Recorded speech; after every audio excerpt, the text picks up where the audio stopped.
stage direction. You just got to keep up.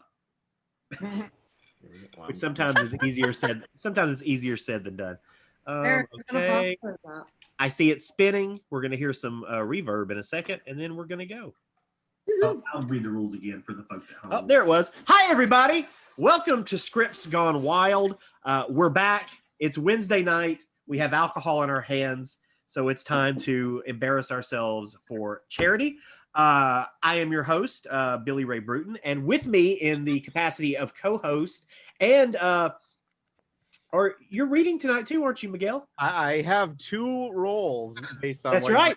Yes. That's right. And so Miguel Rodriguez from Horrible Imaginings Film Festival. Welcome, sir. Oh, I am so ready to have some laughs. You don't even know.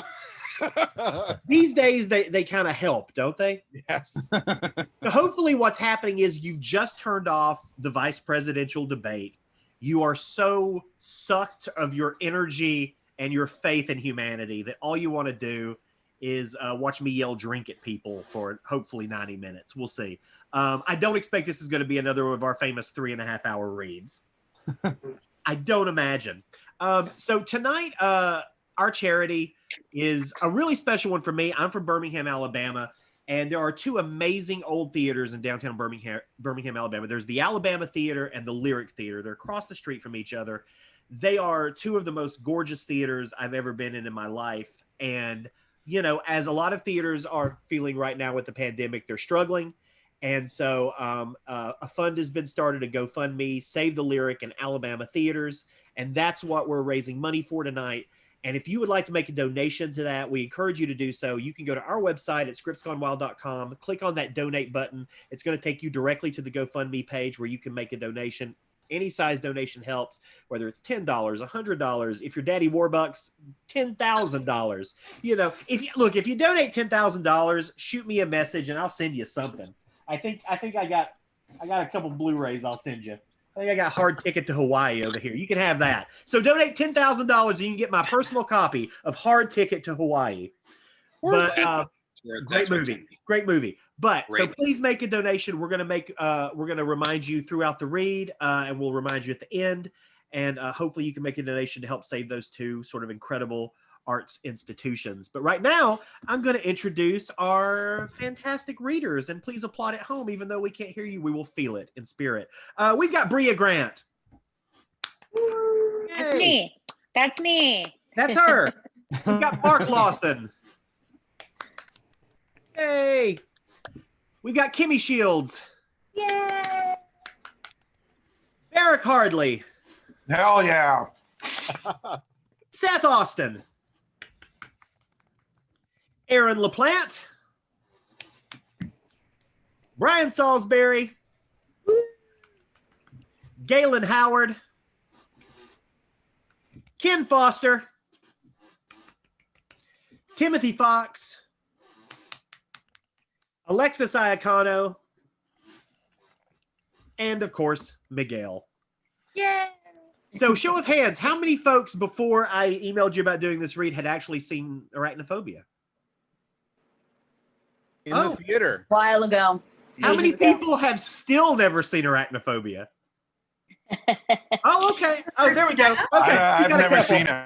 Whoa. Wow. Okay, that's exciting. It's always nice to have a nice mix of people who've seen it and haven't. Welcome. The first half, and I got too creeped out, and I had to stop. And I'm definitely afraid of spiders, so this movie is not one that I should watch as much as I do. But I always like to buck the system. I hate that they marketed this movie as a comedy. It is not funny. It is the most traumatizing thing you'll ever see. Famously, there were two separate trailers that were absolutely different from one another. One was the horror movie trailer, and one was the comedy trailer that they called a quote-unquote thrill-omedy. That's not a word, damn it, Emily.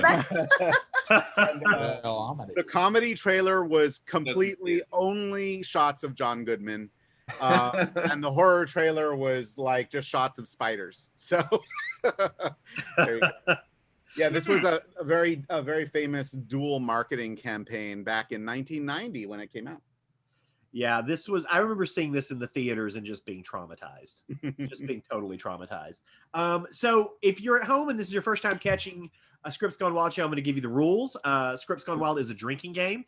If anybody flubs a line, misses their cue, does anything that we can construe as a mistake, they have to take a drink. We let our Twitter audience choose what we call social words. And these are words that whenever they're read aloud by the readers, not me, just the readers, when they're read aloud, everybody takes a drink. So it's kind of a communal drink word. And those words for tonight are Kanaima and doctor. So I don't think it's going to send anybody to the ER, but who knows? I may be totally wrong. We also have a finish your drink line. This is chosen by our Patreon subscribers. Anytime this line is read in the script, the only time it's read in the script, everybody will finish whatever drink is in their hands, whether it is a couple of sips or a fresh pour. And tonight that line is, want to blow up a bullfrog? So when we get to that line, which I think is towards the early part of the script, everybody will finish their drink. Do any of our readers have any questions about any of that? Ooh, Good to go. There we go. Let's do it. Well, you know what? I think it's time that we just dive in and see what the fuck happens. Woohoo! Here we are. Arachnophobia. Remember Hollywood Pictures, which was basically just adult Disney? Remember Amblin with Elliot and E.T. on the bike?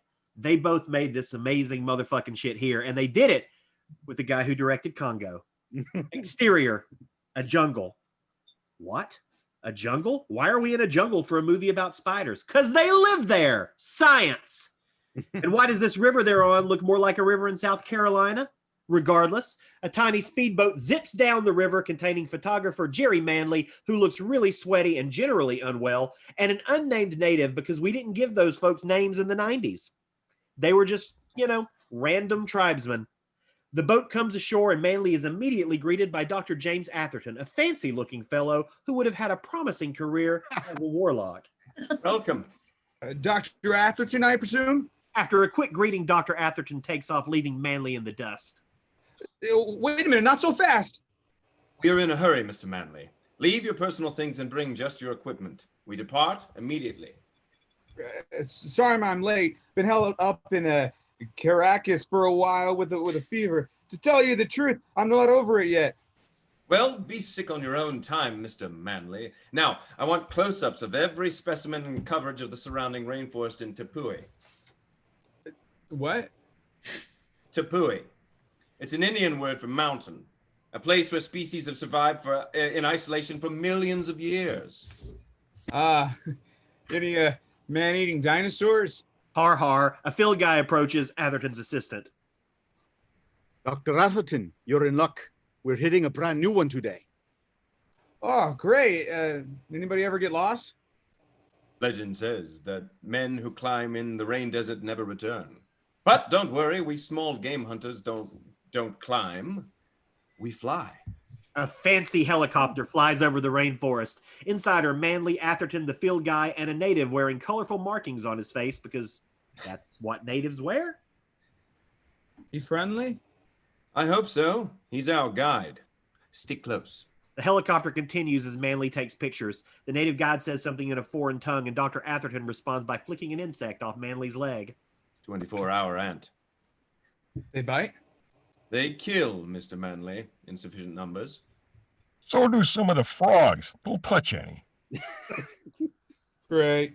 Or helicopter flying because we have to get through the opening credits, and we can't start the narrative till we've done that. Atherton is showing Manley some chartings on a map. This is where we are going. We'll land here and walk down here. This is a sinkhole where thousands of years of streaming water have torn away the rock. Fly, helicopter, fly. Like you're heading to Congo, which was made by the same director. Like you're heading to Jurassic Park, which was made by the same producer. Atherton observes Manley staring at the sinkhole below them. It's very deep.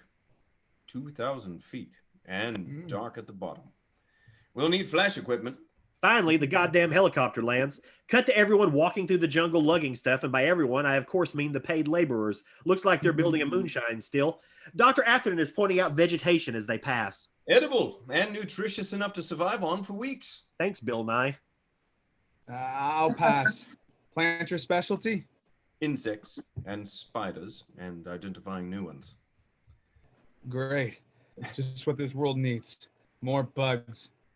What's your specialty, Manly? Football. The group stops on a cliff's edge overlooking the sinkhole. They begin tossing ropes down. Okay, let's forget the fact that no one mentioned poison ants and poison frogs, but a 2,000-foot drop? Come on. Mr. Manley, this is for the equipment. Our guide will show us another way down. The native guide points a direction for them to travel. Dr. Atherton motions for him to come, but he shuts that shit down real quick because he knows better. What's with him? This is as far as he'll go. What? The native guide watches them leave with that "you bitches are about to die" look on his face. Cut to the sinkhole, which is quite handsome. Lush vegetation, beautiful waterfalls. It's everything you want from a sinkhole, really. And the group walks inside. It's amazing. The air temp has dropped 10 degrees in the last 100 meters. Not far. Down there. While taking a photo, Manley stumbles into an enormous spider web and freaks out, screaming and falling to the ground. The field guy runs to him. Ah! Ah! Ah! Yeah!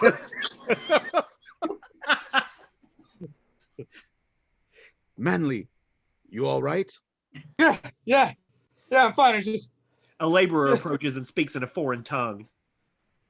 What'd he say? He says you should be careful. You're too big for us to carry out. Vámonos. Manley reaches down to grab his hat, which had fallen off, and it's already covered in literally like 1,000 insects in like 5 seconds. He knocks them off. He looks up to find an enormous spider web in a tree, and he snaps a picture. Wait up, wait up! Meanwhile, the team are setting up their equipment, which are large cones for collecting specimens that might fall into them. They're being set up under an enormous tree. Dr. Atherton emerges carrying what appears to be a souped-up leaf blower. What does that thing do anyway? Have you ever launched a firecracker into a pond? Maybe when I was a kid. Why? What happened? All sorts of stuff below to the surface? Exactly. Everybody ready? How many people spent time just throwing fucking firecrackers into a pond? Anyway, Dr. Atherton pumps the leaf blower and then turns it on. It begins emitting gas up into the tree, and after a few moments, he turns it off. At first, nothing happens. Prepare yourselves, gentlemen. Dr. Atherton puts his hat on. For what? At first, leaves begin falling. Then other things. Foliage, insects. It sounds like rain. Total asshole move. Waiting for pictures, Manly, pictures. Butterfly, snakes, and spiders. The team begins searching through the cones for specimens. Dr. Atherton removes a butterfly from one of the cones. What is it? I believe it's a new species of butterfly. We could call it Proteus Manly 2. Ah, the sequel. I just love the fact that they've just murdered all these insects. Ugh, terrible. Something large falls into one of the cones and the team hears it. Atherton approaches. Extraordinary. Hey, look at these markings. Don't just sit there. Are you sure it's dead? Yes, quite dead. What is revealed is a large brown spider upside down, its legs curled in. The team is discovering more of the same spiders. 2 more. Highly unusual. So many spiders this size in such a confined area. We must try to find a live specimen. Manley leans down closer to take a picture of the spider, and it leaps on the camera. He shakes it off quickly and steps on it, killing it. What the devil are you doing? It was alive! Don't be ridiculous. It's just a spider. What's the big deal? It isn't just a spider, Mr. Manley. It was potentially a new species of spider, isolated and unchanged for millions of years. And all you could do was squash it. Professor! A field guy rushes over with a live specimen of a spider in a glass jar. Possible. This should be dead. The spider leaps forward in the glass, pissed as shit. Very aggressive. We'll take 2 back alive and preserve 2. As Atherton begins murdering 2 of the spiders, the greenery and bushes begin to shake, and there's the sound of something moving forward. Are you sure they'll do it? This stuff will kill an elephant. Which he's also probably done. The team begins leaving the sinkhole. Millions of years, and we come along. How long is it going to take us to get back to camp? The word. Well, Oh, there we go. Drink. Drink. Worried about dinosaurs? Suddenly, an enormous brown spider, probably the one from the bushes, leaps out of a tree and into the equipment. It scurries into a bag. Oh shit! The place Drink! gives me the creeps. Drink! Gives me the creeps.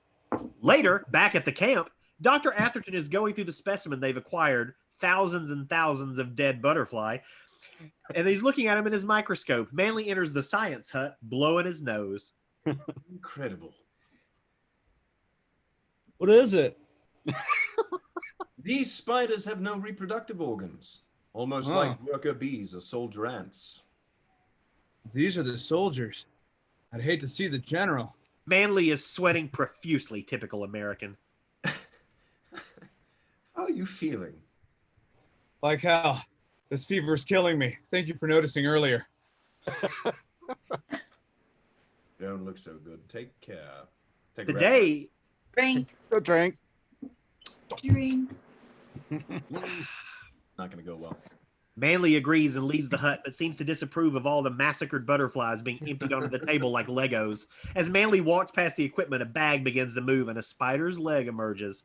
Inside his tent, Manley takes some medication and drinks some water as the silhouette of a large spider moves by the tent to some ominous music. Manley gets into his cot and covers himself up as we see the spider crawl into the cot with him. It begins moving up his legs slowly and methodically, which he evidently doesn't feel. Manley feels something eventually and reaches under the blanket to see what it is. The spider bites his hand. Manley immediately begins gasping and seizing as the spider scurries away. Manley falls over on his side, dead. The field guy coincidentally walks in. Senor? He sees the blood running down from Manley's mouth. Professor! Dr. Atherton runs inside the tent and checks Manley's pulse.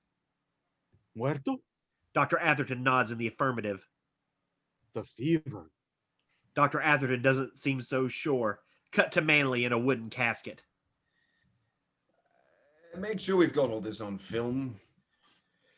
Have we notified the family? We talked to the American consulate. Okay, seal them up.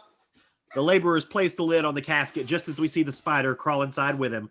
The laborers carry the casket to a waiting speedboat. Now we're looking at different waters. The Pacific Ocean, with far less ominous and more optimistic music playing. Very hopeful. Then a hearse drives along a road and passes a sign that reads, "Welcome to Canaima, established 1863." Nope, wait. not when I say it. Not Only when you guys say say it. No. I jumped the gun. No one's got a drink for that mistake. Established 1863, elevation 961 feet. It's a quaint small California town. The hearse pulls into the Kendall funeral home. Inside the funeral home, Irv Kendall enters the procedure room as his assistant is opening Manley's casket. Irv is eating a sandwich. Can you give me a hand here? Irv puts the sandwich aside and they open the casket. The smell is overwhelming. Irv looks down and doesn't like what he sees inside and looks concerned. I think I'm gonna go move the hearse. Irv goes to the phone and dials someone up as a cat scurries by. Dick, I'm sorry to pester you at this already difficult time. I know that we'd already decided on an open casket, but we should reconsider. Because I'm not sure how they work down in South America, but let me say that their preservation methods differ from ours. Oh, no, you're welcome to come down and decide. Yeah, he's all chewed up, y'all. He's all mummified. He kind of looks like James Brown when they put his casket out on display. And he just looked all gnarled. As Irv trails off, we see inside the Coskin. Drink. He's a mummy. The reflection in the gurney shows the spider walking through the procedure room. Cut to spider cam as a small dog runs through a doggy door towards it. The dog doesn't miss a beat and gets the fuck out of Dodge. The cat leaves shortly thereafter. Then, following their lead, the spider crawls through the door, just in time to have a crow swoop down and pick it up. The crow flies and is over a nice-looking farmhouse when the spider bites it and it immediately drops dead. Because this movie ain't called Crowophobia. The spider starts to crawl away just as a car drives up and another behind it. Drink, Roth. Drink. It's Ross's line. I had my mute on. All right, I'll drink. Oh, no. Okay, kids, go stake out your rooms. Meet Ross Jennings, the town's new doctor, his wife Molly, and their kids Tommy and Shelley. Shelley tosses Tommy's baseball into some shrubbery and goes after it. Oh, Ross, smell the air. He breathes in and immediately sneezes. What a funny goddamn joke.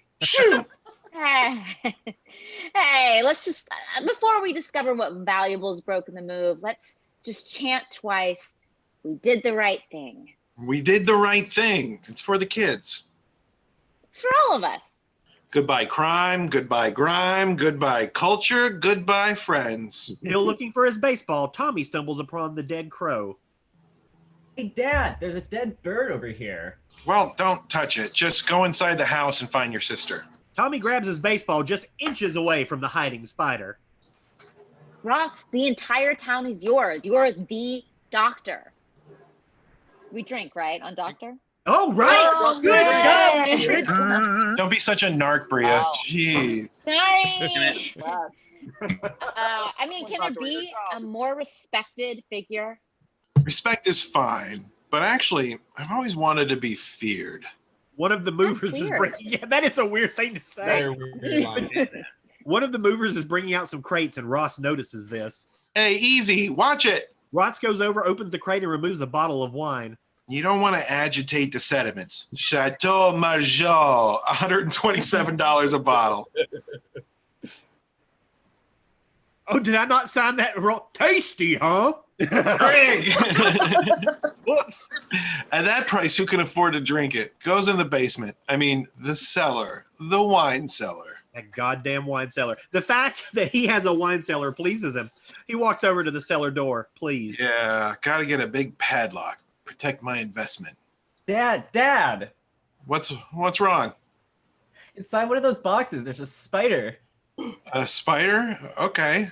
It came at me. It was ugly. It was bigger than this. Okay, calm down. You're in the country now, okay? Come on, let's go find that spider. And let's find your mom to take care of that spider. Honey, we're in the living room and we need you to kill a spider. All right. Where is it? Over there at the box. A spider? Cool.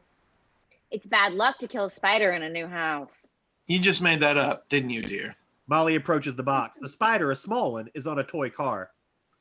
It's okay. Everything is okay. Aw, poor thing. It's more scared of us than we are of it. Molly picks it up with some Kleenex. Let's give it a home in the barn.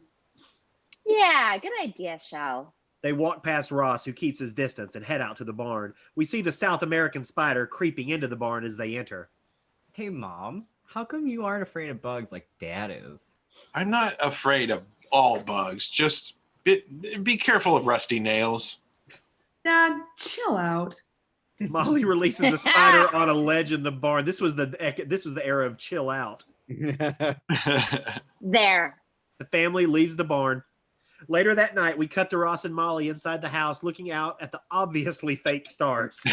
You sure you won't miss being back in the thick of things? With all those stars winking at us and all those crickets singing, we are in the thick of things. No, I mean work. Strokes from the boss. What? That's a weird sentence. Rewound that 10 times. I swear to God, he says strokes. Strokes from the boss. Christmas bonuses, office politics, caffeine, adrenaline, steady income. First of all, they have caffeine out here. Second of all, we'll be fine. Between my severance and all your potential patients, we'll be fine. When are you meeting with Dr. Metcalf? Thursday. Oh. Yep. Thursday morning. The old coot passes me the torch at 10 a.m. sharp. Wait, we can unpack in the morning. I have some Napoleon brandy in the basement. Ross takes Molly onto the bed. This is 90s couple PG-13 sensuality at its finest. Ross, I'm exhausted. It's bad luck not to make love the first night in a new house. You just made that up, didn't you, Dare? He kisses her, but that's all we see. No sexy time for us. Cut to the barn where the South American spider and the house spider are making sexy time of their own. It's Thursday morning now. The sign out front says Samuel Metcalf, MD, General Practitioner. I have some terrific news, at least for my patients. It's terrific, though my wife is less than thrilled. What's that, Dr. Metcalf? Frank. Doctor. I decided to postpone retirement. I don't know for how long, but when I thought really hard about it, I realized there's only one thing left to do when you retire. And I've seen too many friends do that very thing. Just 6 months, a year after they gave up their professions. But you, when we spoke just 4 months ago, you assured me that... I'm not ready to retire, Doctor, and if my wife can't rush me into it, you sure as hell can't either. Doctor. And Doctor. drink. Ross exits Dr. Metcalf's office to find Sheriff Lloyd Parsons standing at the parking meter by his car writing a ticket. Yeah, excuse me. Gotta feed the meter, partner. Well, I was just leaving. A little late, though. I do have medical plates. Oh, right. You're that new doctor. Great. Doctor. Ross Jennings. They shake hands. Sheriff Lloyd Parsons. You're a Yale grad, I heard. Yeah, that's right, yeah. Yeah. Lloyd rips out the ticket and hands it to Ross. Well, it's just a school, isn't it? This is that weird time where people used to give people shit for where they went to school. A woman walks towards them. She's Margaret Hollins. That's enough, Lloyd Parsons. A young doctor came to Kanamai. 2 drinks. Son of a bitch! I'm gonna slaughter this. We got a drink for Doctor and Kanaima, and Alexis has to drink a third time for mispronouncing Kanaima. 3 drinks and a Ric Flair.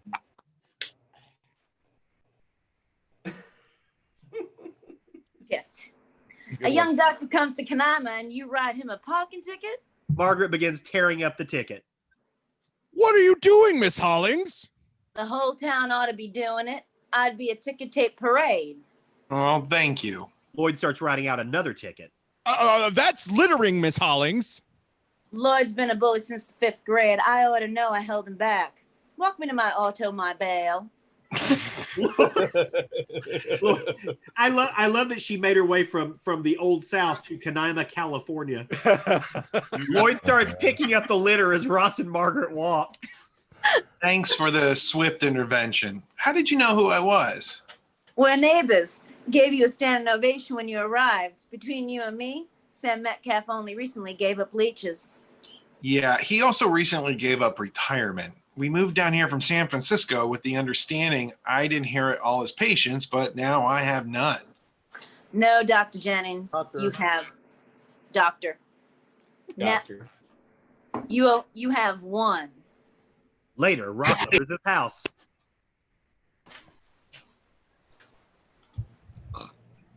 Drink, Molly.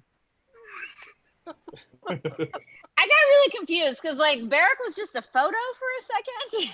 Anyway, sorry. Like I was like, what's happening? My bad. Honey, look at this light. On the best day in the city, we didn't look like this. Maybe they'll give me a show in town. Don't they do that in little towns? The town halls, Molly Jennings, a retrospective. Of course, I'll need to take some pictures first. Well, there's good news and there's bad news. Should we go in reverse alphabetical order, start with the good? Mm-hmm. I'm seeing my first patient this afternoon. She's a great old dame, lives just up the road. Terrific. What's the bad news? She's my only patient. Today? Metcalf changed his mind. What? Yeah, he panicked. He decided if he retires, he'll lose his zest for life and die within 48 hours or something. I don't know. But he told you. We looked in 14 different towns. We bought a house. You rented an office. What are we going to do? Kill him? I have my fax machine. I can work part-time from here. A phone and a fax machine. I mean, that's all I need. I'll call my old clients, tell them I'm available part-time. Honey, we'll be fine. We're just going to be all right, just like you said. With one patient?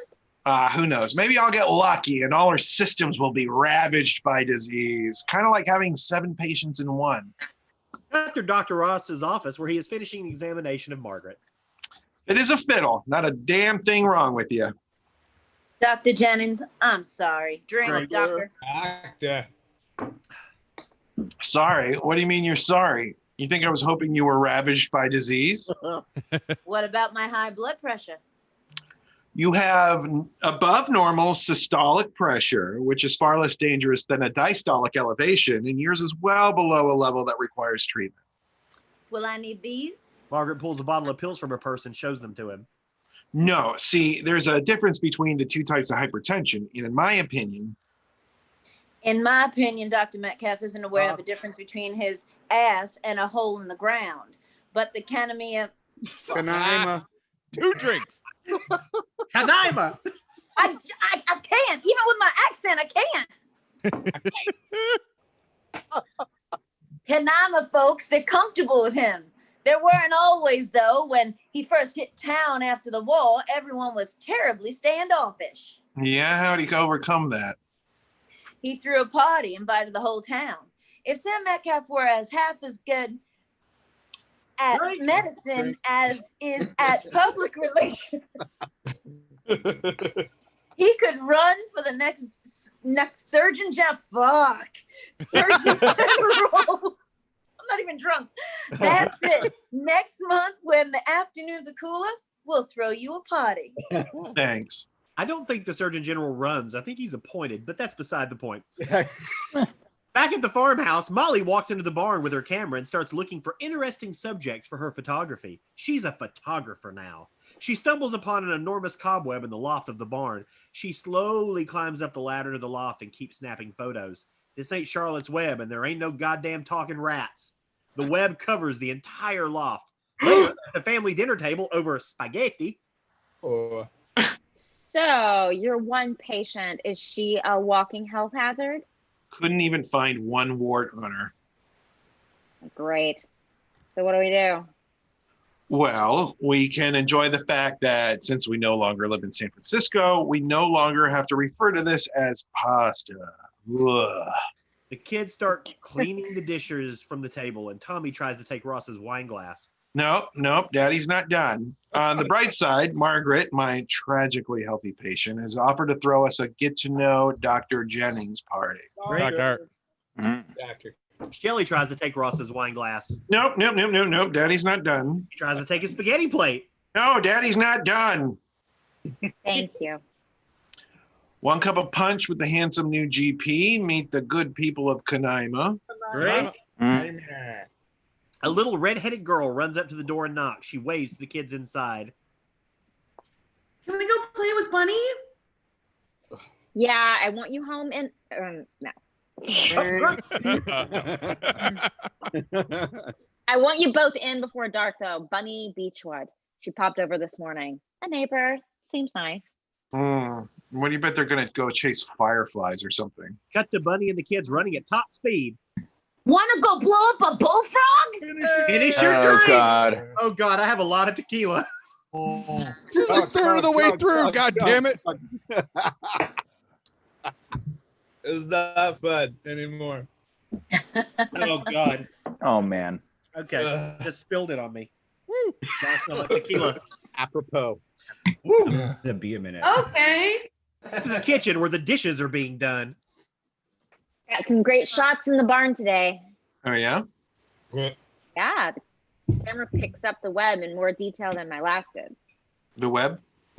Yeah, our little spider made himself a hell of a home. I think even you'd appreciate it. Molly, how can I make this more clear? I have a terrible fear of spiders. That's why we're in the movie Arachnophobia. I'm aware. I've seen what happened. Which is exactly why I think you should force yourself to come with me and look at the web. I'm a horrible wife. Look at the web. Yes, and see it for the extraordinary and beautiful thing it is. Therapy, Ross. Come on. We live in the country now. It's time to work through this irrational, paralyzing terror that will never come into play. Well, it's not irrational. I know. The incident. It's like it happened yesterday. Ross, nobody remembers anything from when they were 2. It's my first memory. Cut to Ross and Molly outside walking towards the barn. I can envision the crib all around me, clear as day. I can still feel the feeling of waking up, just drowsy, peaceful, secure, and then there it was. It was probably just a daddy long legs. Well, it seemed huge, and it just came relentlessly, just crawling through the bars of the crib, and then it touched my bare leg. I know, and you're just wearing a diaper. All my limbs just involuntarily froze. Just froze! You were probably just half asleep is all. I was I'm not paralyzed. understanding.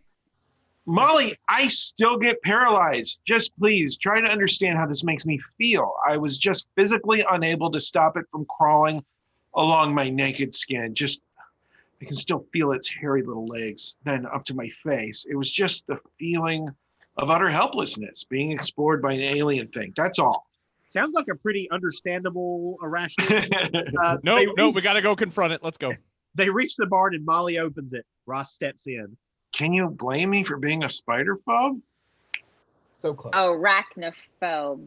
What the fuck ever? Almost the title. They walk deeper inside and Ross takes in the massive ornate web. See it up there? Gotta get on the ladder. Impressive, huh? Not only go look at the web, I'm going to make you climb the ladder so Yes. you're inches away from it. He slowly starts making his way up the ladder, but can only take that first step. Therapy, right? I'm no therapist, but right. Yeah.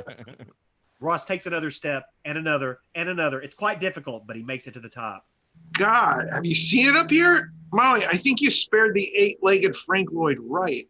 Ross goes to step up once more, but grabs a rotten piece of wood. It snaps, causing him to lose his balance. He grabs a wood slat for support, but it catapults up and sends a dead rat flying into his face, which sends Ross hurtling down to the barn floor below. Ah! Ross, are you okay? It's okay. No, that's your line. I'll drink. That's me. It's okay. It's okay. What the hell was that? Ross and Molly start laughing and screaming and running out of the barn. It's all a big joke now. Meanwhile, in the loft, a spider egg sac pulsates like a beating heart. Cut to Margaret's house and that party she's throwing. An orange tabby cat is playing on the banister. What is this? A party for cats? Frank Sinatra's Summer Wind plays as we see all the townspeople gathered in their garden party finest. How are you finding life here? Nope, that's Nope. Stop, Frank. I gotta be up at 5. This is a train wreck. How are you finding life here?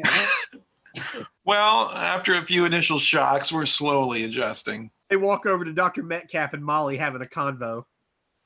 I've been checking on you, Ross. Henry, when I'm finally ready to throw in the towel, Dr. Jennings is your man. Doctor. Henry extends his hand. Henry Beechwood. So warm. By all accounts, a fine physician. Good. I remember that. Oh, this brings back memories. Right after the war, when I moved to Canaima, Bam. the whole town was drinking. They threw me a party. No, Sam, you threw yourself a party. That was a fucking party. The Metcalfs walk away. Now that is a jerk. Back at the barn, spiders are swarming every goddamn where, escaping the barn even and heading in all sorts of different directions. Meanwhile, at the party, a random guest is taking Ross aside. Canaima welcomes you. Drink? Listen, I was interested in something. And I was wondering if you could give me a little help here. Do you think I should have this removed? The guest flashes something on his neck to Ross as we cut to Molly, who is seated with the Beechwood family, Bunny and the Jennings children playing off to the side. What's Bunny showing them over there? Green Beret hand-to-hand combat techniques. Okay. So, Becky, have you thought about what you want to major in college? Jim. It's in the genes. Bobby here. He's the Broncos star quarterback. Hi. Hi. I taught him to throw a football before he could walk. I coached the team. Nepotism, huh?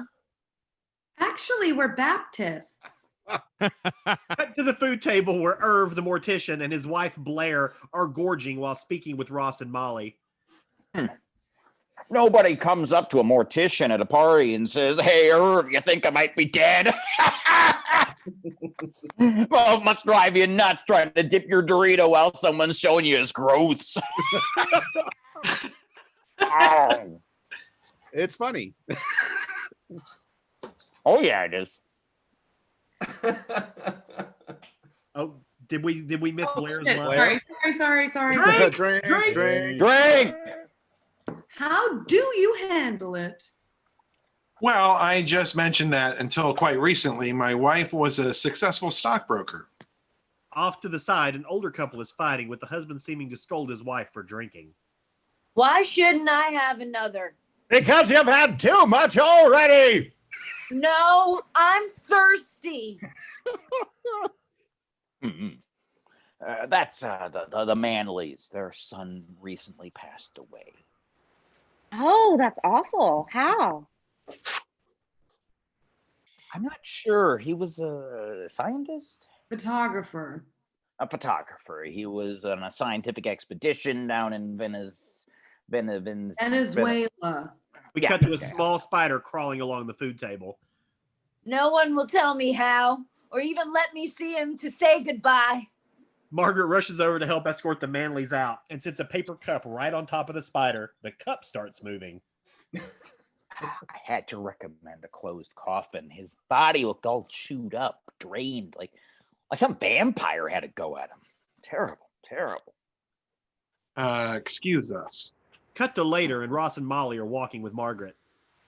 I'll bet you made enough friends today to break Sam Metcalf's death trap. It was wonderful, Margaret. We can't thank you enough.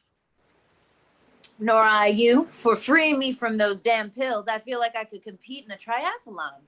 On the basic of your checkup, but yeah, I tend to agree. Bye-bye, Margaret. Bye, Molly. Irv and Blair walk by carrying large quantities of leftovers. Irv, Claire, would you like a doggy bag? We're fine, thank you. Great party, Margaret. I'm gonna drink because I typed Claire instead of Blair. Margaret walks inside her house, followed by a curious little bloodthirsty spider. Later, the cat is licking itself as the spider watches intently. It gets off on that sort of thing. Margaret continues cleaning. The spider almost reaches the cat as Margaret picks it up.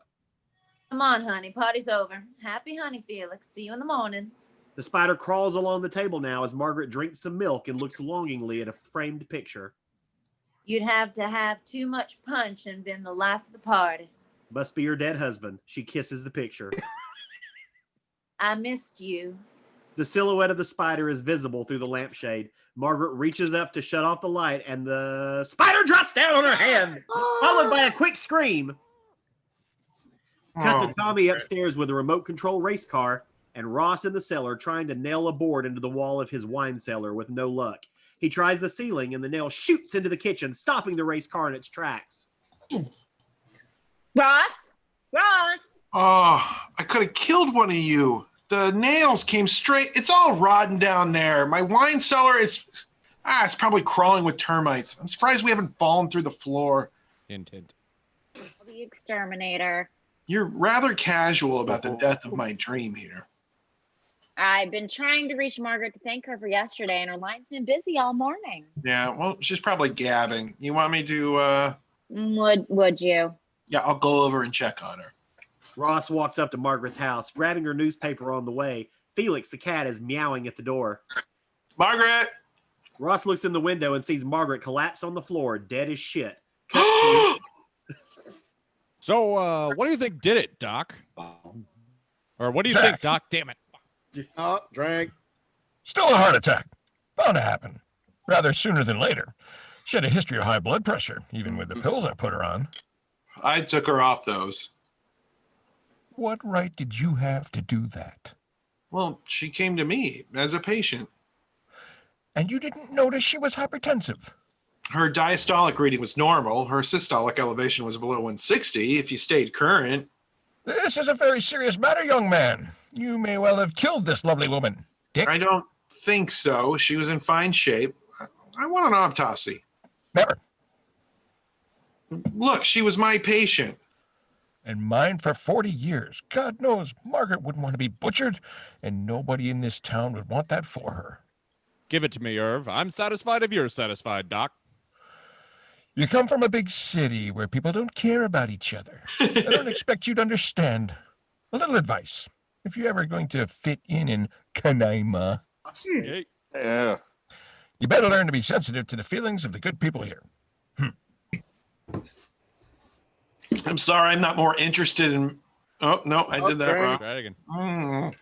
I'm sorry, I'm more interested in medicine than public relations. You know, cardiac victims don't usually bite their tongues off, doctor. It's as though she went into Titanic convulsions. Until I know why, this case isn't closed. All right, I have to interrupt here just to say my 2-year-old daughter is now running behind me going, drink, drink, drink. The cycle is complete. Oh, boy. And it continues. You're damn right it's not closed. Oh, sorry about the kid. I believe you may be guilty of medical malpractice, and I intend to pursue the matter to its conclusion. Lloyd walks off with that smug-ass grin on his face. At Margaret's funeral,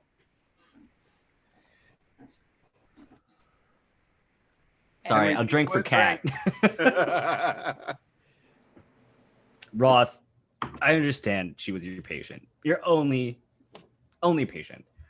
Why don't you come by the gym tomorrow at 3? It's a mile up the road from you. I'll throw some business your way. Thank you, Henry. Thanks. I appreciate that. That was nice of him. Think he could have said it a little louder? At Jennings' farm later that night, Molly comes downstairs and finds Ross on the sofa looking longingly at a glass of wine. A little young, isn't it? The wine? No, Margaret. To die at 68. You know, that's 10 years below the life expectancy of a Caucasian female. Did you know that? Ross, you're a fine doctor. Drink. I'm sure you knew exactly what you were doing. Drink. When you took her off those pills. Yeah, like I knew what I was doing when I chose this town with the country doctor from hell, or this fine house which is rotting from the ground up. I'm going to take care of that in the morning. Well, okay, but Margaret's still going to be dead in the morning. I still want to know what killed her. The next day, a pickup truck rolls into the farm. On the door of the truck, Bugsby Gone, Delbert McClintock, licensed exterminator. And of course, Delbert has his own whimsical theme. He spits as he walks up to kind of add to the whole whimsical feeling. Molly and Delbert walk through the house inspecting. He was nailing something in the cellar and the wood just disintegrated. Termites. Huh? That's what my husband thought. And he's an expert on these matters? Well, no. I didn't think so.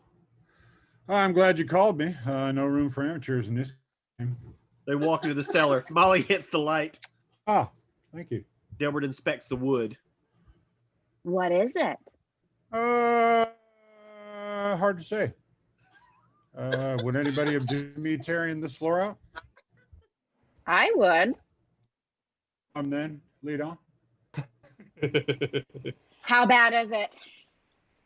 I didn't find a thing. Go figure. Then why is all the wood rotting? Oh, I see why. Bad wood. Okay, so what do we do? We tear out the bad wood. Put in the good wood.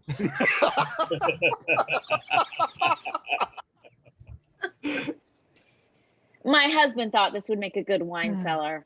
Oh, yeah? I collect beer cans myself. I got a rare 74 Miller Lite with a misprint on the label, only 100 or so cans in circulation. Husband might want to take a gander. At the same time, in the gymnasium, Ross and Coach Beachwater are walking across the court.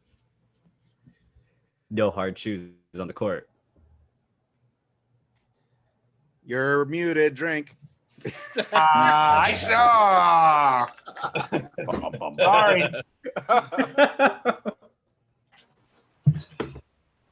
Look, I know what a blow losing Margaret was for you. People keep score. You're only as good as your last game. Hell, I, of all people, ought to know. I appreciate your concern, Henry. I want you to enjoy Canaima. Clean water, Then we turned into beer, fresh air, got no police sirens wailing all night, just crickets. We got crickets up the wazoo. Actually, I haven't heard any cricklets lately. Now that you mention it. Really, really small crickets. Crickets. Teeny tiny. I haven't heard of cricklets before, but I don't think I've heard crickets in a while either. They approach the boys' locker room. All right, Broncos, the doc's here. Get ready to drop him. The doctor wants to hear you cough. The naked boys form a line. Roth yeah. examines them one at a time by checking out their balls and listening to them cough, just like real medicine. Later on the football field, the kids are involved in a scrimmage. Ross sits on the bleachers as a spider. Wait, hold on. Does that really happen in the movie? Does a man spend time touching kids' testicles? It's so weird. By one. It's like an it's a assembly really line. long panning golly. Turn and cough. What's the facial expression he has? Uncomfortable. Fuck my life. General Jeff Daniels disinterest, I feel, is the facial expression. I think the shot is actually of their legs, like the back of their leg. He does that's it Porky's. That's Porky's. He does it with the same fervor. Porky's shot. That's he does right. it Very with the good. same fervor that he used when he was taking a shit in Dumb and Dumber. Through there grabbing balls and making those sounds. Later on the football field, Ross sits on the bleachers as a spider crawls underneath. That spider scurries across the bleachers. Call yourself Broncos? You look like a bunch of babies. Come on, you're moving in slow motion here. That's what's supposed to be a banana out? No, that's supposed to be a banana out. I'll drink for that. Yeah. Looks like a banana split. At some point, some kid yells shitty pass, and he's like, I heard that. What are you, garbage mouth? Hit the showers. Wash that mouth out. Miller! Granny needs a drink. Yo. Oh, You know the patterns? Oh, yeah, that's the back of my hand. The spider falls down into the helmet that poor Miller grabs on his way in. Get in here. Run the same thing again. Hurry up. Come on, Miller. We're waiting on you. Let's go.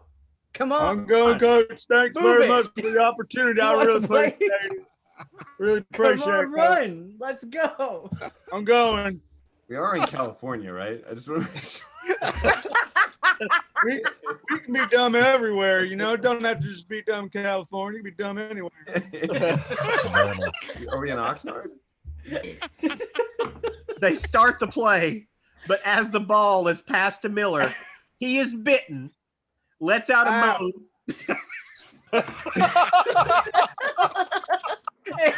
and then falls to the ground, not getting up. Let's go, Miller. You all right? Coach, I think he died under mysterious circumstances. What's wrong with Miller? Back up. Let him breathe. What's wrong? What is it? Come on, give us some air. Let's get his helmet off. Real easy. Sport his head. Coach? Yeah, real gentle. As Ross takes off Miller's helmet, he inspects his balls. No, the spider scurries out along the grass. A few days later, at Miller's funeral. From what I hear, it wasn't a very hard tackle. I only wish I knew. You see, Dr. Jennings examined him last. Stirring up shit, that old bastard. Ross and Molly return home to find Shelly and Tommy on the front porch, looking sullen. Why so gloomy? Honey Beechwood says that everybody's calling you Dr. Death. Doctor. Drink for the greatest nickname ever. That's just Great web silly, series, too. Shelley. They say that you want to cut people up into little pieces. Tom, look, it's called an autopsy. It's not a very pleasant thing, but sometimes it's the only way to find out what really happens to a person. But some doctors who should know better won't accept that. Later that night, plural? Yes. Yep. Later that night in Sam Metcalf's bedroom, he's running on a treadmill and his wife is lying in bed. But some doctors who should know better just won't accept that their big city methods don't sit well in a small town. Both Margaret and that poor boy did seem to be quite healthy. It's a bit odd, don't you think, Sam?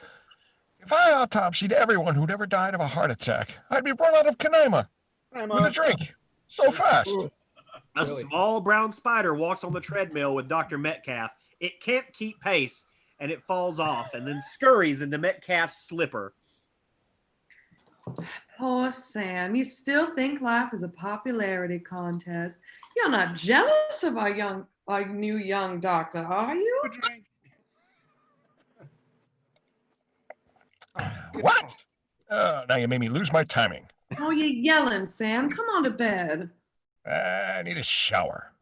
I'd love to start taking walks around the neighborhood with you. Aw. It's not the same thing, Evelyn. I need to know exactly how far I've gone and exactly how long it took me. Dick. Oh, it's cold, Sam. And she just killed him with that one line. Continue. Good. Sorry. You're right. You're always right.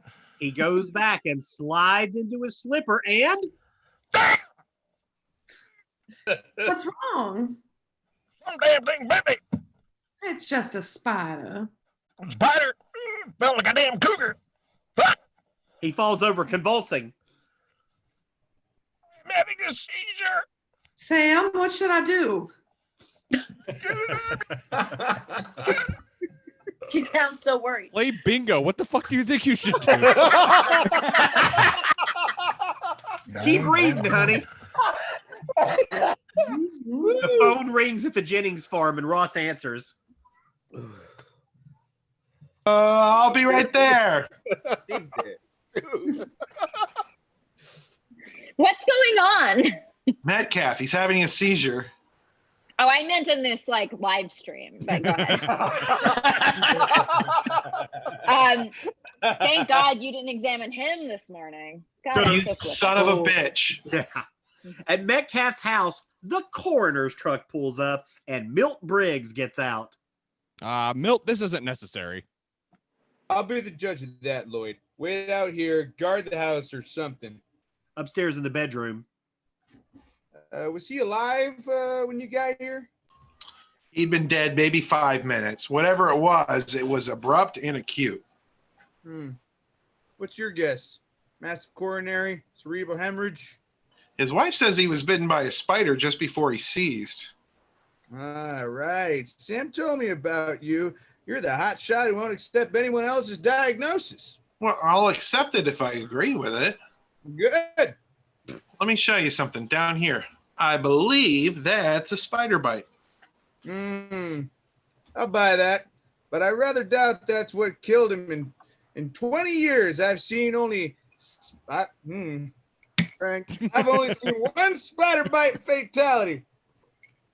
And that involved a black widow and a 1-year-old child. No, my guess is that Sam overexerted himself. His wife said he was using the treadmill just before he keeled over. You may be right. Walking outside. I want a full autopsy. Tissue samples, blood, you know. Toxicology, the whole 9 yards. Wait just 1 second. Shut up, Lloyd.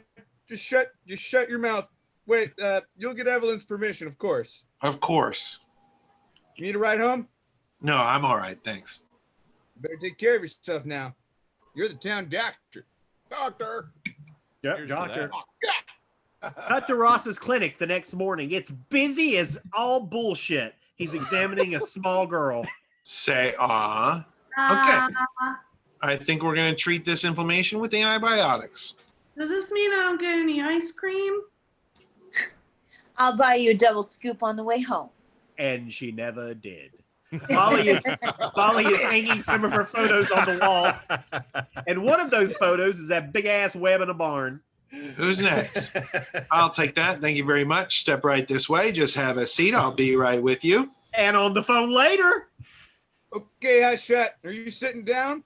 According to the preliminary data, Sam Metcalf died as the result. Drink.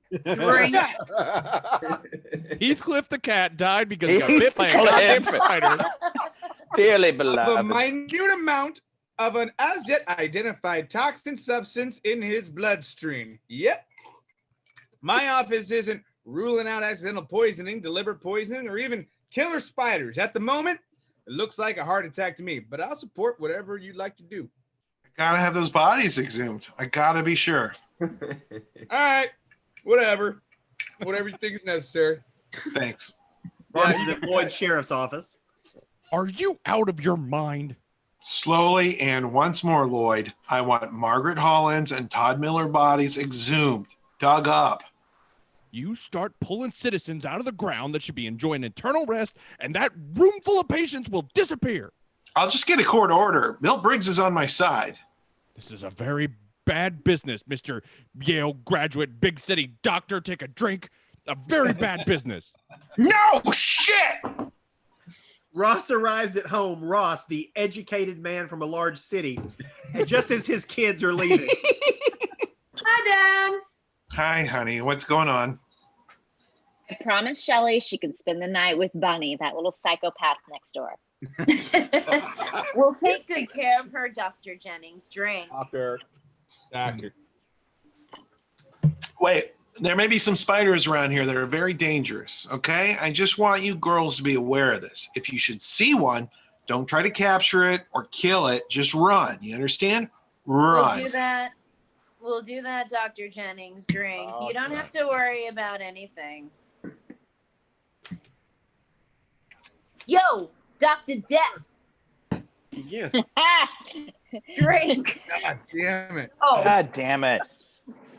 Are you all right? No. Cut to Ross checking underneath Tommy's bed with a flashlight. All clear. Cut to Shelly and her friends at Bunny's house telling rhymes to one another because that's fun. Spider didn't answer. She had fallen asleep. It had been a very, very busy day. Okay, your turn, Bunny. As she sings, a small brown spider cascades down on its web, its silhouette on the wall, and in a delightful moment of magical realism, a doll on the floor below opens its eyes as it comes down. Itsy bitsy spider crawled up the water spout. Down came the rain and washed the spider out. Out came the sun and dried up all the rain, and the itsy bitsy spider crawled up the spout again. Okay, it's my turn now. Little Miss Muffet sat on a tuffet eating her curds and whey, and along came a spider that sat down beside her and frightened Miss Muffet. Oh shit. Drink!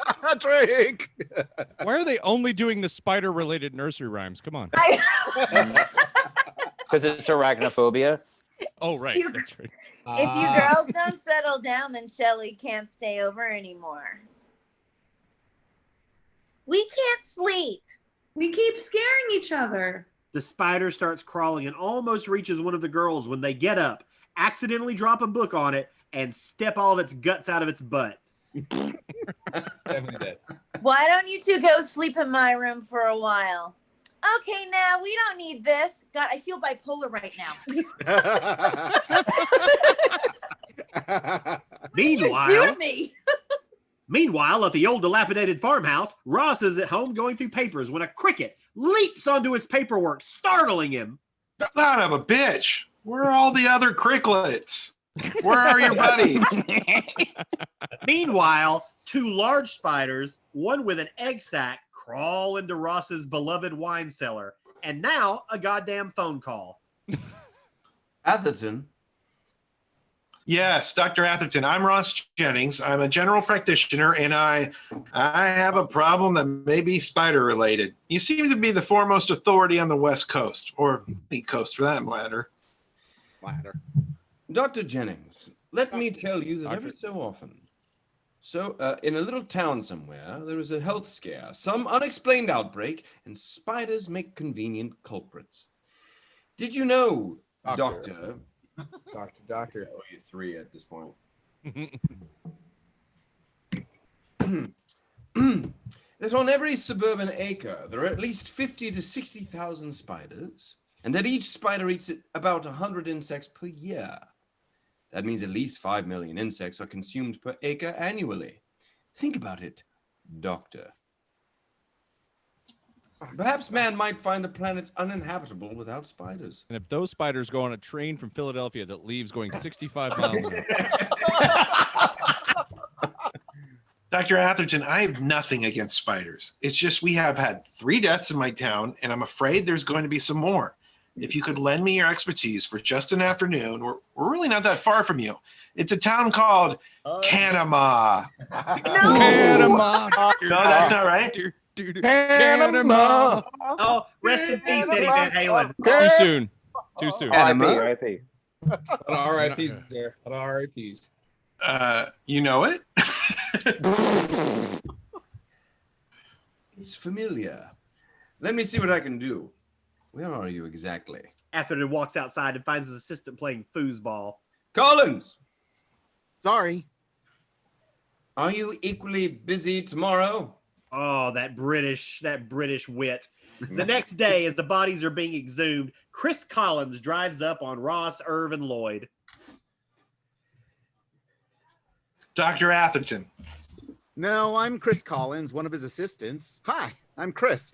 Atherton's really busy lately. He's recently discovered a new species of spider down in South America. To us, it's a big deal. I hope you'll be able to help us. We're going to be examining some bodies. It sounds like a blast. In the funeral home, they're examining the exhumed remains.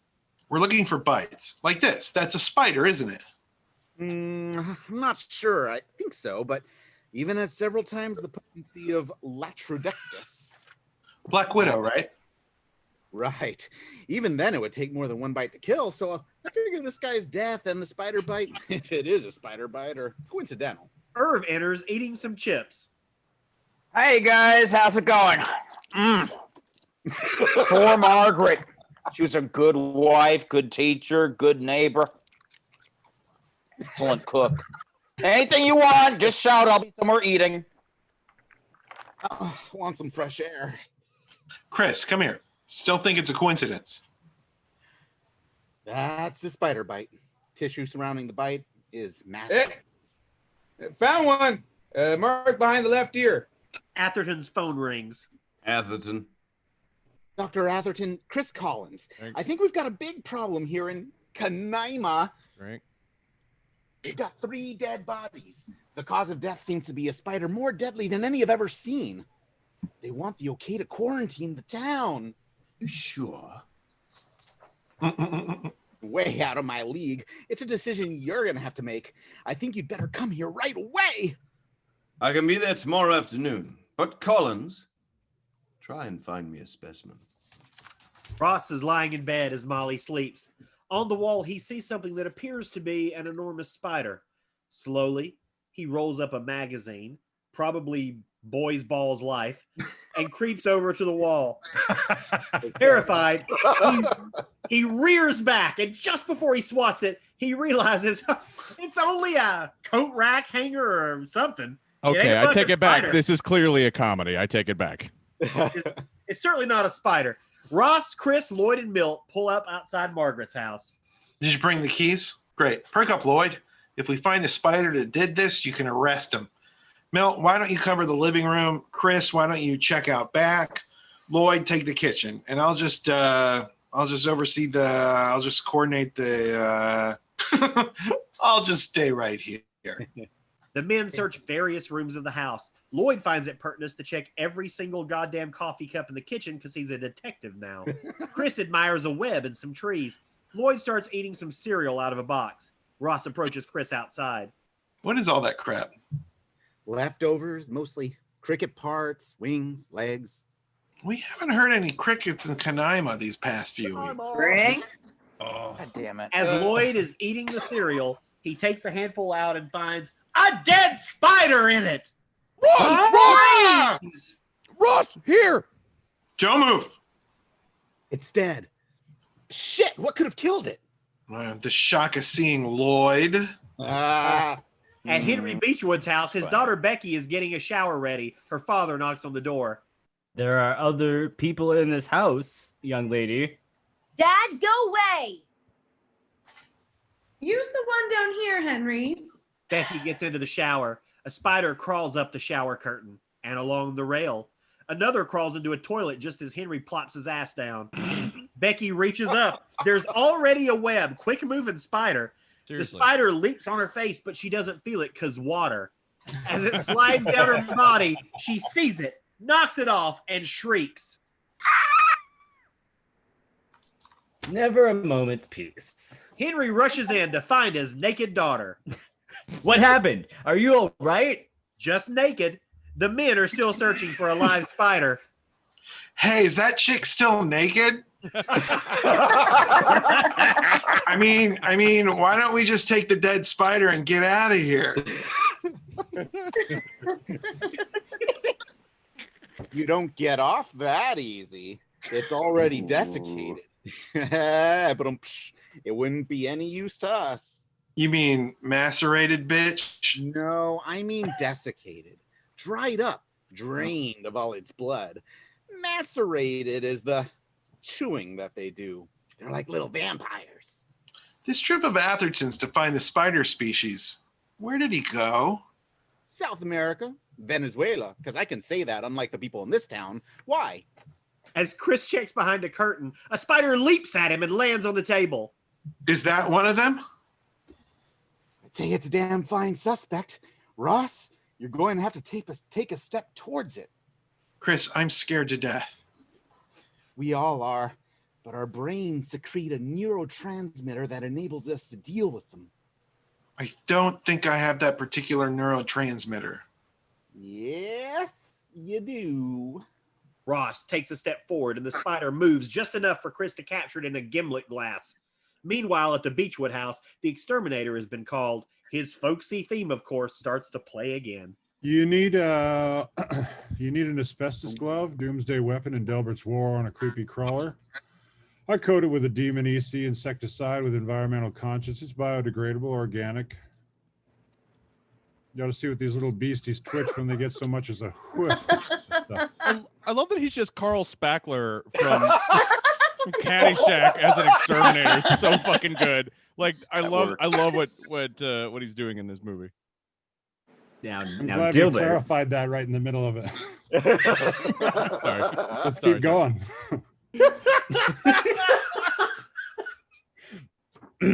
Now, Delbert, there's a rumor going around that some kind of spider might have killed Sam Metcalf. Maybe Margaret. Maybe even my Bronco.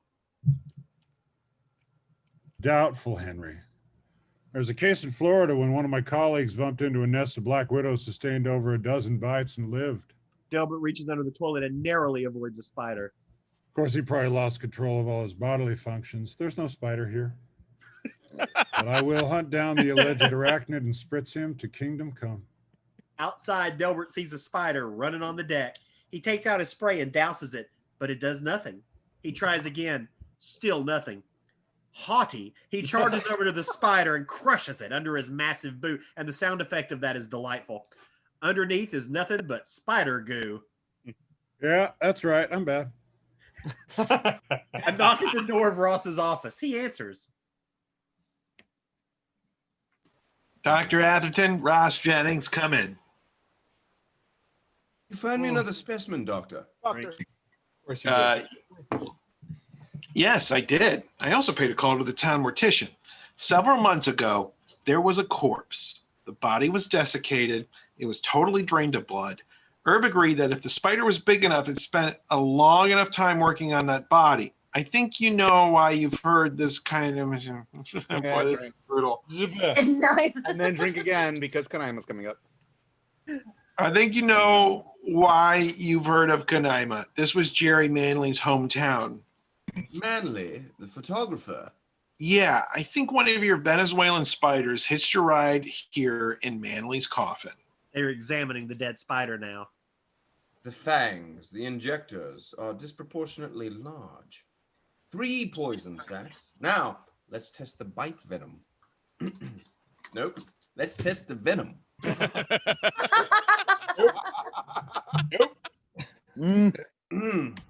The nature of the toxin and the amount injected determine the effect of the bite, and, of course, the place where the subject is bitten.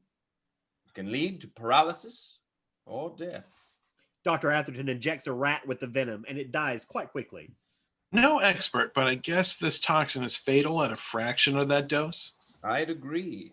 killing a lot of animals, this Dr. Atherton. He continues examining the spider. No sex organs. That would make them drones or soldiers. That's typically seen in highly organized insect societies, bees, ants, but we've never seen it in spiders. I have. Venezuela, right? Right. This is the descendant.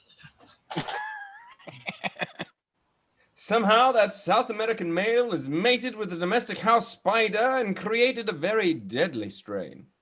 But if it has no sex organs, how can it reproduce? True.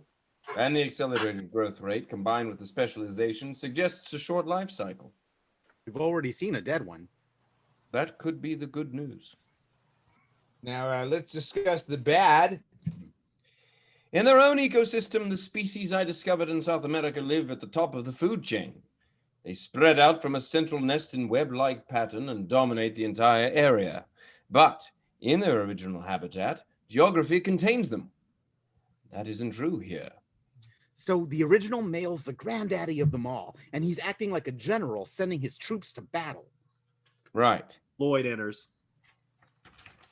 Excuse me, Professor. This is our town exterminator. McClintock Infestation Management. Always nice to meet a fellow colleague.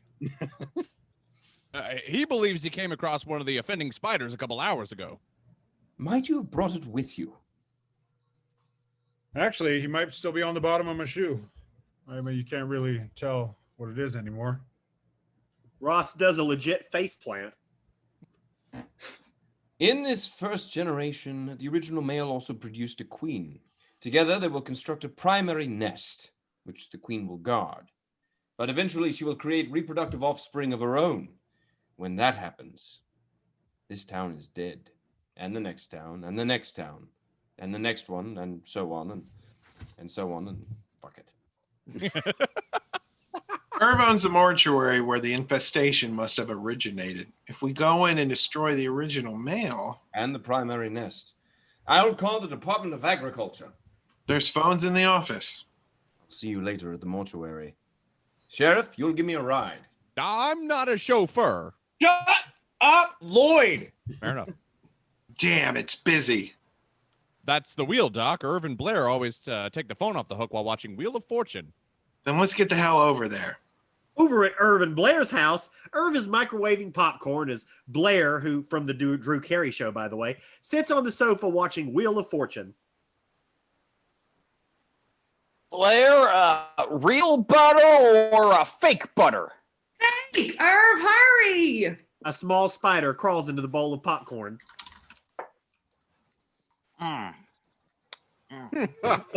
Bastard. Buttery, hot, and delicious. He needs to buy a vowel. Buy a vowel! They both buy a vowel, bitch. They both reach into the bowl. We know what's going to happen. And we cut to Ross, Chris, and Delbert on the road. Oh. Delbert, what's this nest? What's it going to look like? Oh, you'd know it if you found it. The area would be dark, warm, moist. It'll be kind of a musty smell, and hell you'll yeah, probably see an egg sack. Like your basic egg sack. Like your basic egg sack. Like your basic egg sack.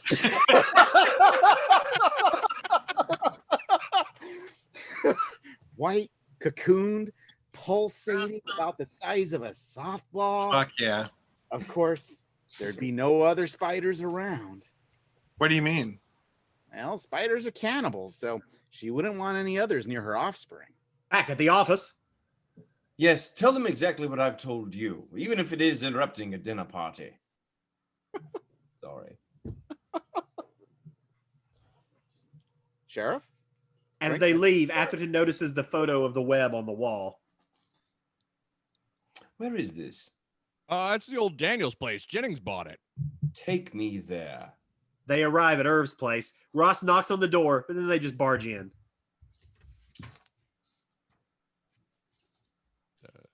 Drink. Ross? What? What are we doing? Hey, Irv! Amazing. And they just disappeared.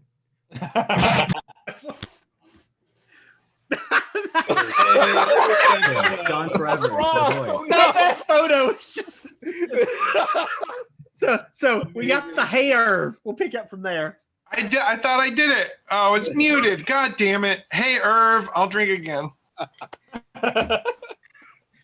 Ross. Panama welcomes you. Irv, we have an emergency. God damn. Both Irv and Blair are dead. Ross examines Irv closely, and a spider crawls out of his nose. Oh, get us to the mortuary. Ross! Lloyd and Atherton arrive at the Jennings barn. Atherton enters. We've found it. Please go back to the mortuary and round up my assistant and that exterminator. All right, I'll do that. Meanwhile, just stay here, sir, because I'm not going to be responsible for... Fine, whatever. Lloyd I'm drives bad off. at this. Atherton walks slowly into the barn. Back at Irv's house. Killings have been so arbitrary. Maybe there's more than one nest. Oh, there's just that one, because I know. What was it Atherton said? They radiate out from a central nest. You got a map of this town? And what's radiate? Thinking about buying here?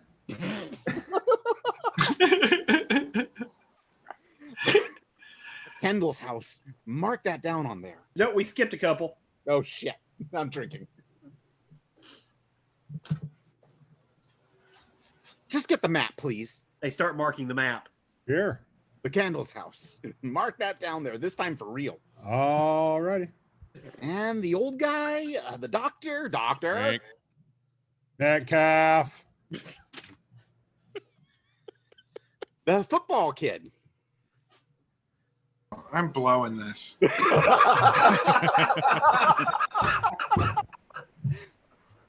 Died on the football field behind the high school. Right here. This is fun. I found one at Beechwoods. The old lady, what was her name? Margaret. Is that all of them? Yeah, that's it. This here in the center. Not a very big body count, is there? That's the mortuary, right? No, that's a house. Who the hell lives there? I do, bitch. They are now racing towards that very house in Delbert's truck. The whole time the nest was in my own goddamn barn. I doubt that, Doc. Your basic spider'd find your old barn a tad breezy this time of year. In that respect, spiders are a bit like you and me. Frankly, I doubt a nest is in the barn. I frankly know it is, Delbert. I was in the barn. I saw a web. There's a web in the barn. Web would indicate an arachnid presence. They got a saying. I believe it's in Benelli country. Just drive, Delbert. Just drive and get us there, please. I love that a web means that's where it is, like there aren't other spiders. Yeah. Back at the barn, Atherton has climbed the web. ladder and is surveying the web in the barn loft with all of his British haughtiness. Hi. You've been busy. Incredible. Atherton starts flicking the web with his finger like a real schmo. Hey, come and get it.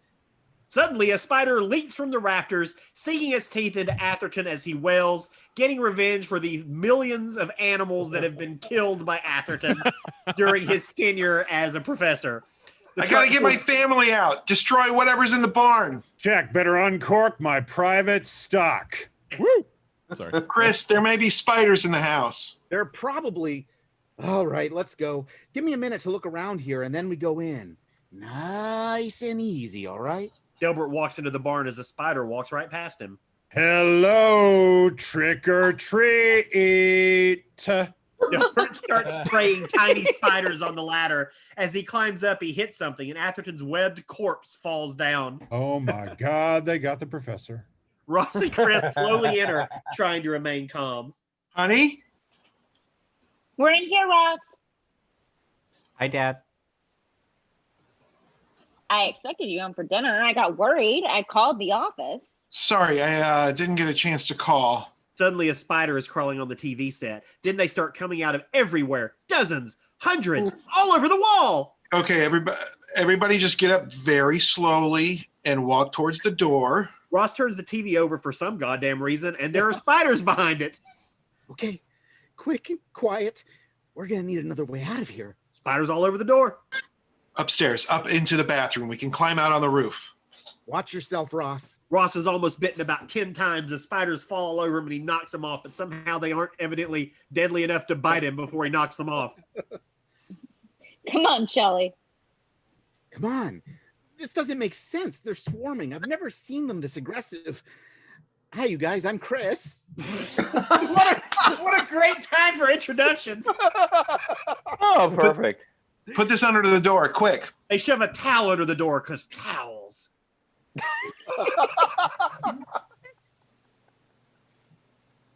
Charlie, drink. Please. Did she say it? Okay, come on, so. Shelly. They start going out the window because spiders couldn't be on the roof. One at a time. Down the trellis, honey. Get out of there. Ross, get out of there. Spiders swarming up through the sink. As Ross tries to go out the window, the spiders cascade down, blocking him. Real choreographed shit. The trellis collapses as Chris climbs down it. Where will he go? Where's Ross? Right behind me. Oh no, shit! Mom, spiders.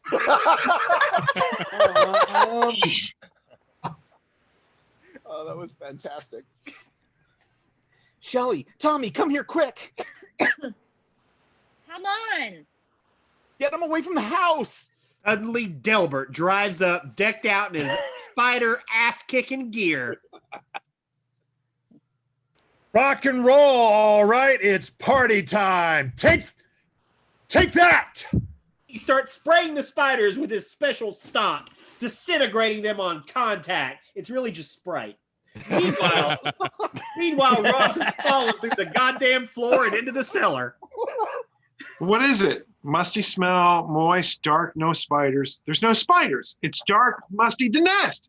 Nest, the queen. Shit, I'm in the goddamn nest. Help, Chris. I found the nest. This is insane. And I saw the queen. A large spider touches Ross's hand. Shit. Ross grabs a shovel for defense, searching for the queen. Suddenly, the spider leaps at Ross, and then it's gone. Not! It's on the blade of the shovel. It touches Ross, and he panics and tosses it. It flies against the electrical box and is fried. Dead as hell. Therapy. That's his badass line after a kill. Ross starts searching and finds the egg sack. Wait, I want to do that line again. Here it goes. Therapy. That's your basic egg sack. Be right back. That egg sack, by the way, looks a lot like Ray Liotta. Ross walks over and grabs a lighter. He breaks open a bottle of wine and starts dousing the egg sack / Ray Liotta with it. Suddenly, an even larger spider rears back on its hind legs, sending Ross onto the floor underneath a wine rack.